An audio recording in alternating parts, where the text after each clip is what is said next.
డబ్బులు కావాలి 5,000 అర్జెంటు. నేను అకౌంట్లో పని చేయడం లేదు. ఏటీఎం ఏదో గీకినారు, నువ్వే గీకినావు తీసపోయి. చిల్లరుడా ఏమో రాలని నీకు ఎట్లా పెట్టాలో తెలియక ఇష్టాధారం పెట్టి ఆడంటే అసలు ఏటీఎం కార్డే నేను ముట్టుకున్నా, నాకు తెలుసు కూడా తెలుసు. నిజమేనా?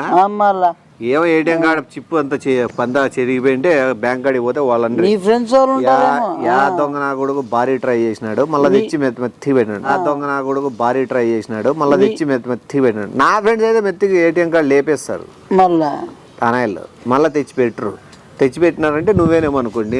మనసులో పెట్టుకోవద్దు, ఊరికే అన్నాలే అట్లా. నువ్వు అయిండవులే. ఏమి 5,000 లెక్క కావాలి ఇప్పుడు అర్జెంటు. ఎవరినైనా అడిగితే బాగుండదు. ఫోన్ చేసి 5,000 కావాల. అందుకు ఇంకా ఏం చేద్దాం, నాతో ఉండేది ఇంకా ఇవే. ఏంది 5,000 కావాల. 5,000 5,000 కావాల. 5,000 అంటే కుదరదు.